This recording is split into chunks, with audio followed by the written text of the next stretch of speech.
A reading from Maurizio Ferraris, Positive Realism. My starting point, in a nutshell, is a thought experiment.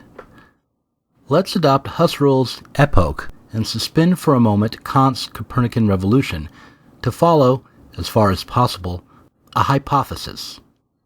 The coexistence and interaction of different beings in the world depends primarily on the properties of the latter, and not on the conceptual schemes of the I think, which in Kant's perspective seems charged with hyperbolic responsibility.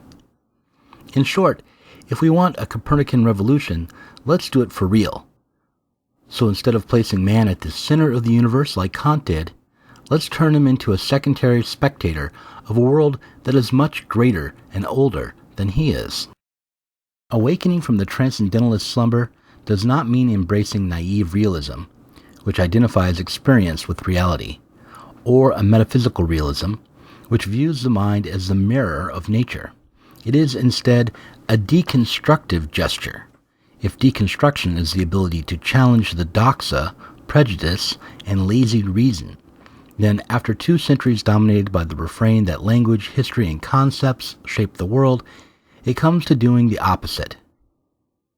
Of course, we should acknowledge that this autonomy, and often antinomy, between the world and our perceptual apparatuses takes the form of negativity and resistance, as if it were an obstacle. But we should not forget that the world can also accommodate us, offering support, invites, and resources. Above all, though, we should be aware that anyway, both in impeding us and in accommodating us, the world is given as positivity, as wealth, as an offer of objects that are finer grained than the concepts with which we try to demarcate them. By positivity, I simply mean this.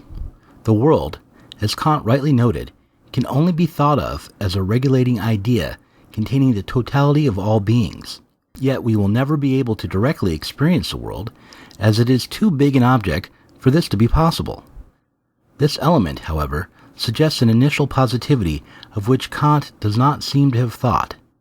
The fact that, despite overwhelming our conceptual schemes and perceptual apparatuses, the world does give itself is clear evidence of the fact that our schemes and concepts have no constitutive relation to the world. If anything, their value is only cognitive. In short, the scope of our concepts and perception is epistemological, not ontological. After all, this is a very common experience. We are born, we come into the world, in a world that has pre-existed us for time immemorial, and we die with the awareness that this world is destined to exist for a very long time after us. Here we encounter the sense of a second positivity. Being is. There are things in the world, and this is a character of objects, not subjects, contrary to what is posited by many philosophers in the last centuries.